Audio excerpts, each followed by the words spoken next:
성경의 룻기서 3장 말씀입니다. 구약 성경의 405페이지 룻기서 3장 14절부터 끝절 18절까지 말씀입니다.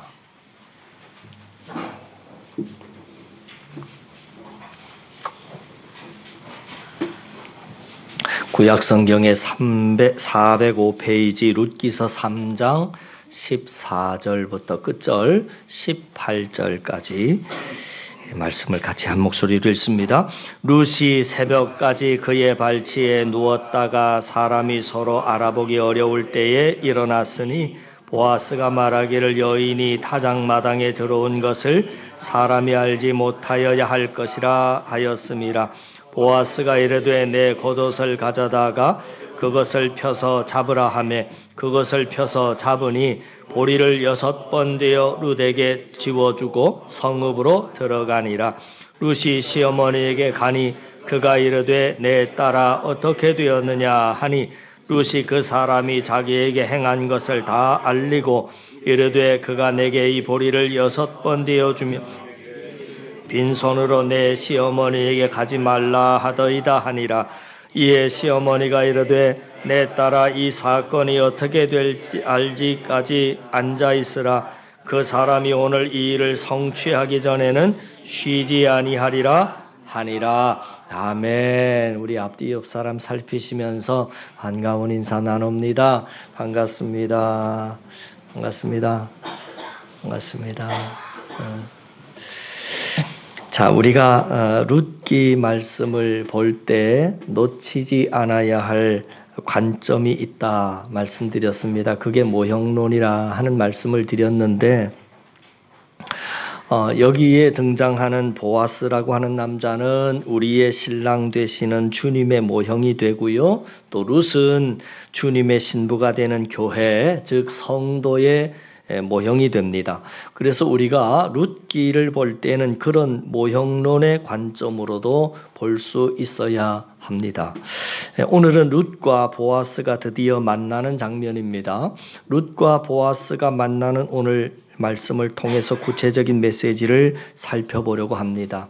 여러분 아시는 것처럼 앞에서 룻은 남편을 잃고 이제 과부입니다. 남편이 죽고 과부가 된 룻이 보아스라고 하는 친족의 밭에 가서 이삭을 많이 주워오게 됐을 때 시어머니 나오미는 보아스라고 하는 남자가 가까운 친족이라고 하는 사실을 알고 룻을 이제 보아스에게 결혼시킬 계획을 세우게 됩니다. 이거를 고엘 제도라 그렇게 말합니다. 남편이 죽고 대가 끊어질 위기에 놓이면 가까운 친족이 대를 잇도록 해주는 제도를 말합니다.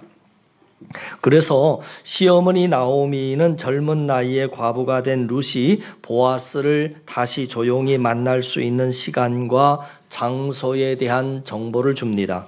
룻은 시어머니가 준 정보와 조언대로 목욕을 하고 그리고 기름을 바르고 한밤중에 보아스라고 하는 남자에게 다가갑니다. 그리고 과부가 된 자신이 대가 끊길 위기에 놓여져 있으니 대를 이을 수 있도록 도와달라 하고 보아스에게 요청을 합니다.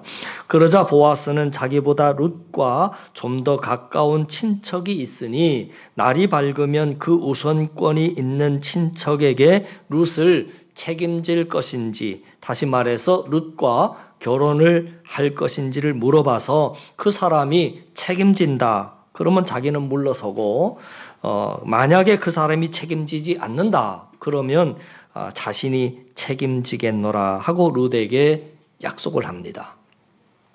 그 내용이 오늘 여러분 우리가 읽진 않았습니다만 14절부터 말씀 읽었잖아요. 2절만 앞으로 가서 한번 보시죠. 12절과 13절 말씀을 보십니다. 12절 참으로 같이 읽습니다. 참으로 나는 기업을 물을 자이나 기업 물을 자로서 나보다 더 가까운 사람이 있으니 그 밤에 거기서 아침에 그가 기업 물을 자의 책임을 내게 이행하려 하면 좋으니 그가 그 기업 물을 자의 책임을 행할 것이니라.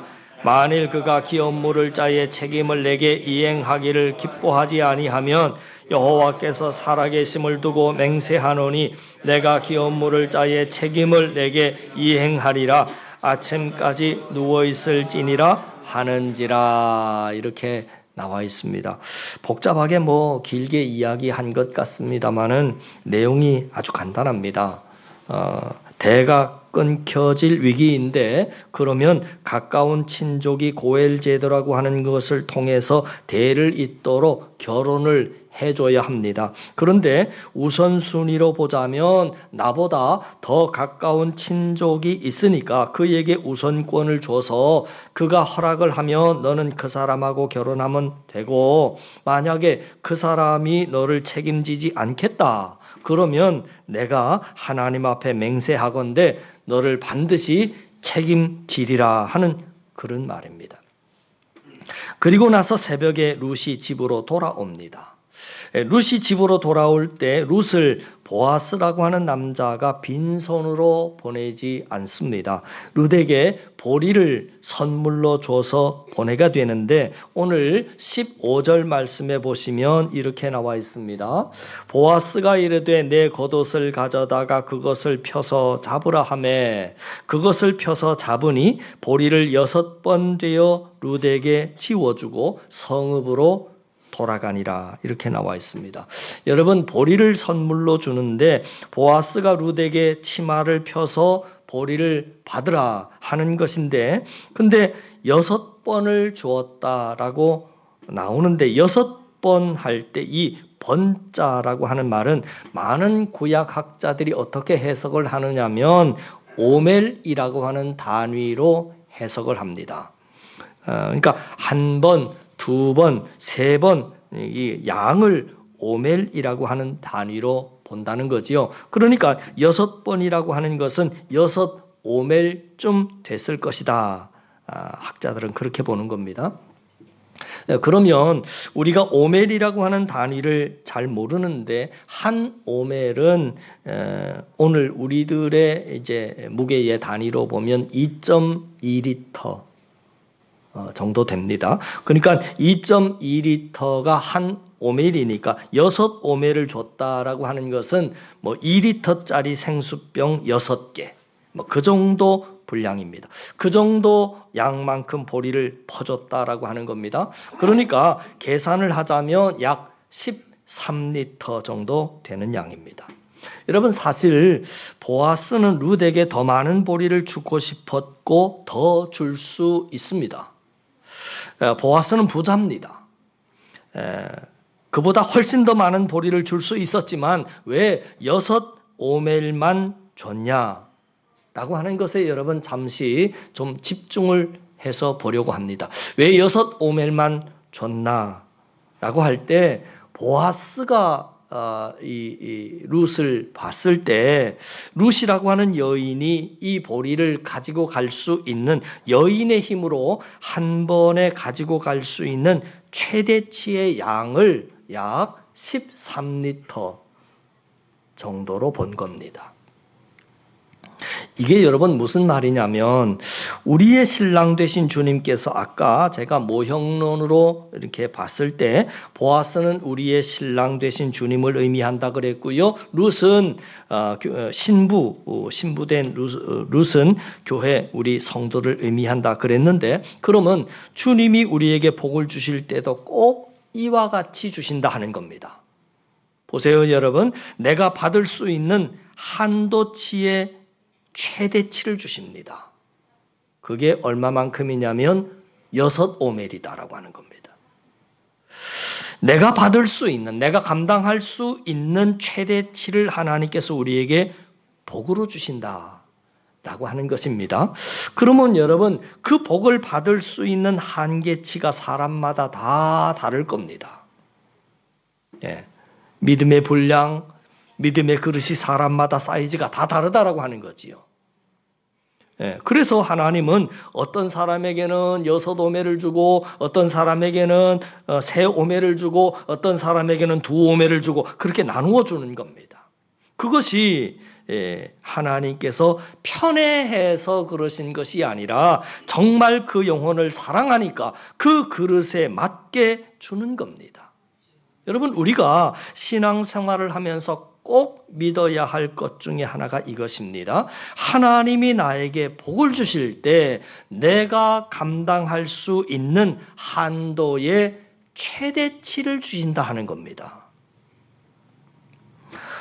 예를 들면 이런 거지요. 저는 음식을 별로 가리는 편은 아닙니다만은 위는 튼튼한데 장이 좀 약합니다. 그래서 치즈 이런 걸 먹으면 좀 탈이 나요.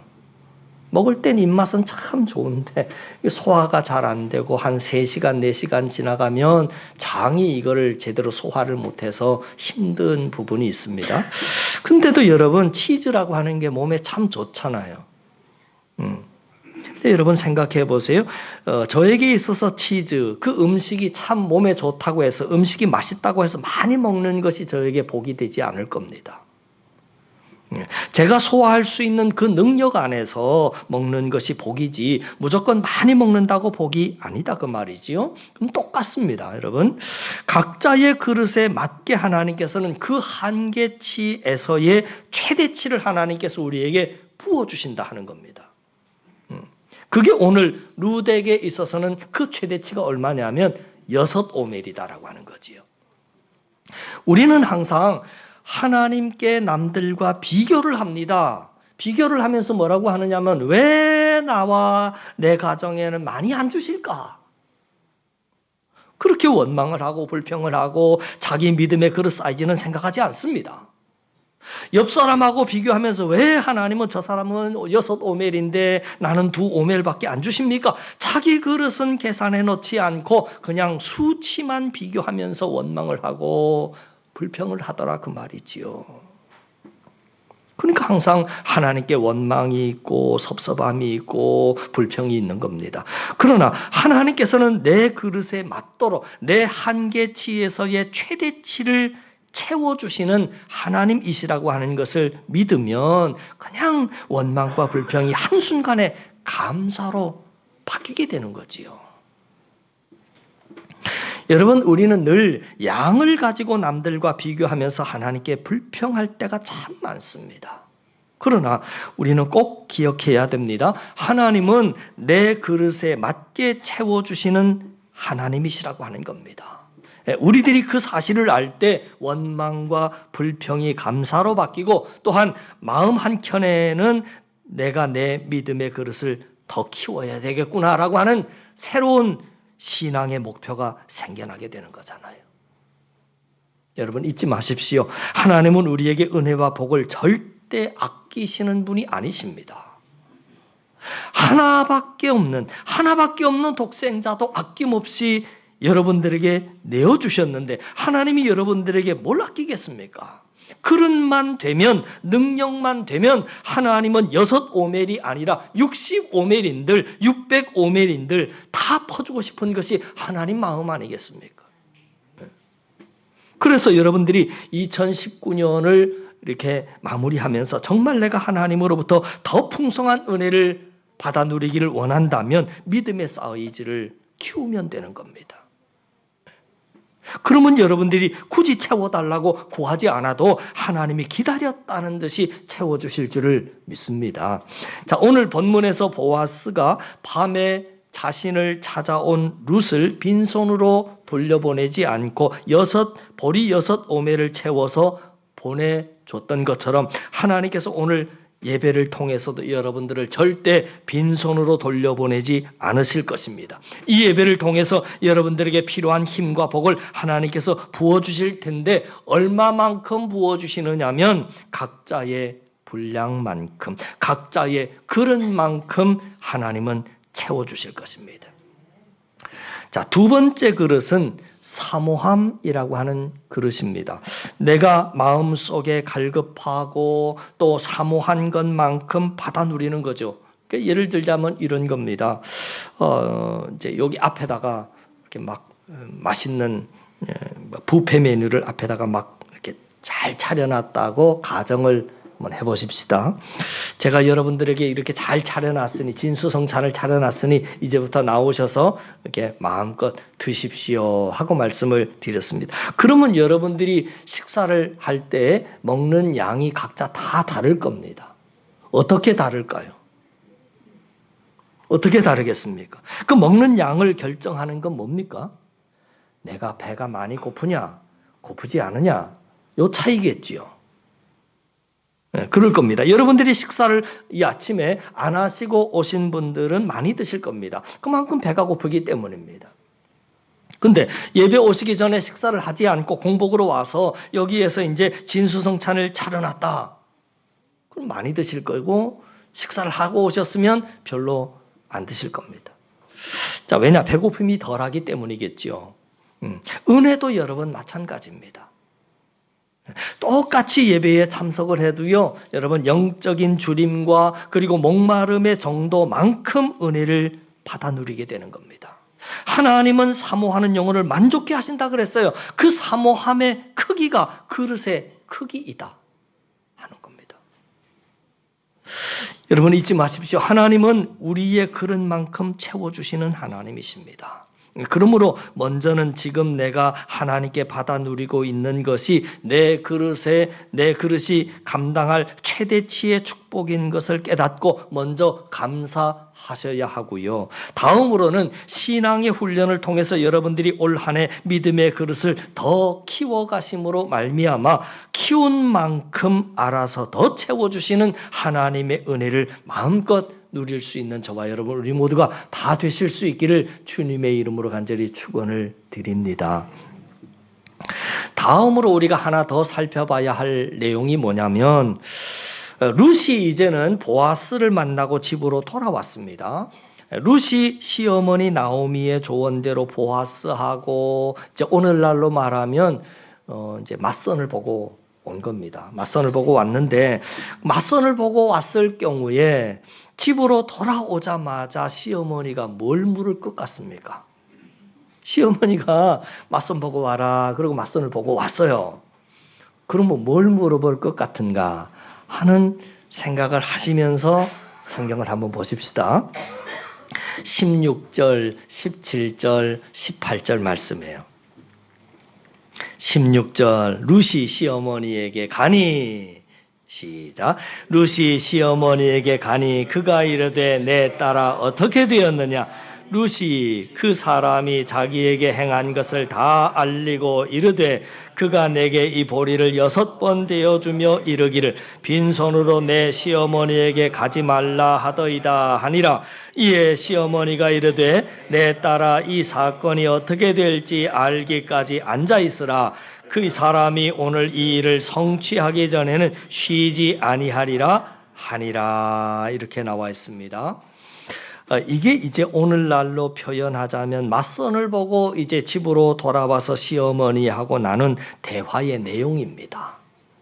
자, 그런데 집으로 돌아온 며느리에게 시어머니 나오미가 해주는 말을 우리는 좀 주목해서 봐야 합니다.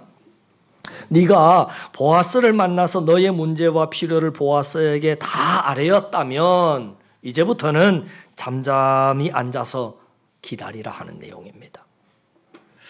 자, 왜냐? 그 룻의 요청을 이제 보아스가 확실하게 들었기 때문에 지금부터는 보아스가 그 일을 성취해 나아갈 것이다 라고 하는 겁니다. 그러니까 지금부터는 보아스가 그 문제를 듣고 일을 성취할 것이기 때문에 너는 그냥 가만히 앉아서 쉬고 기다려라 하는 이야기입니다.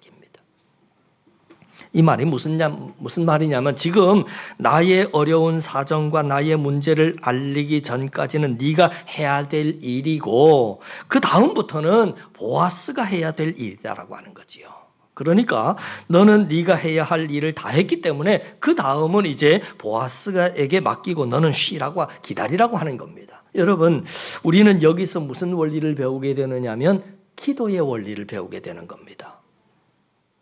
우리가 룻기를 읽을 때 자꾸 반복을 합니다마는 보아스가 우리의 신랑 되신 주님의 모형이 되고 룻은 신부인 교회의 모형, 우리 성도의 모형이 된다 하고 말씀을 드렸는데, 우리는 시어머니 나오미의 조언과 룻의 행동을 통해서 기도의 원리를 배우게 됩니다. 하나님께서는 성도의 모형인 룻과 주님의 모형인 보아스와의 관계를 통해서 기도라고 하는 것이 무엇인지 우리에게 알려주고 있는 겁니다. 우리가 신랑 되신 주님 앞에 나아가서 우리의 문제, 우리의 필요, 우리의 사정을 아뢰는 것이 기도이고, 기도를 하고 나면 그때부터는 그 문제가 누구의 문제요? 보아스의 문제가 된다는 겁니다. 그때부터는 보아스가 그 문제를 해결하기 위해서, 성취해내기 위해서 그 일을 하기 시작하는 겁니다. 룻이 보아스를 만나서 자신의 문제와 사정을 아뢰기 전까지는 룻이 일을 했습니다. 그래서 자신이 집 밖으로 나가서 이삭을 열심히 주었고, 시어머니의 조언대로 한밤중에 보아스를 찾아가서 기다렸다가 그가 누울 때까지 함께 눕고 또 자기의 사정을 말했습니다. 그런데 보아스에게 자신의 사정을 말한 후부터는 상황이 완전히 달라지는 겁니다. 그때부터 룻은 더 이상 일하지 않습니다. 보아스로부터의 통보만 기다리고 있는 겁니다. 이게 바로 기도라고 하는 것입니다. 그래서 저와 여러분들도 마찬가지입니다. 꼭 이대로만 하시면 됩니다. 우리들의 사정, 우리들의 힘으로 해결할 수 없는 문제가 있거들랑 여러분, 우리의 보아스가 되신 신랑 되신 주님 앞에 나아가서 그것을 그대로 아뢰세요. 그리고 다 확실하게 하나님께 그 문제가 접수되었다라고 하는 확신이 들면 이제 그 기도를 통해서 하나님께 충분히 아뢰할 만큼 아뢰었다라고 하는 확신이 들 때, 그때부터는 쉬어야 됩니다. 그때부터는 기다리면 되는 겁니다. 기도하는 것도 믿음이지만 여러분, 내가 기도를 했으면 이제부터는 하나님이 그 일을 성취하실 때까지 일하실 것이다 라고 하는 것을 믿고 쉬고 기다리는 것도 믿음입니다.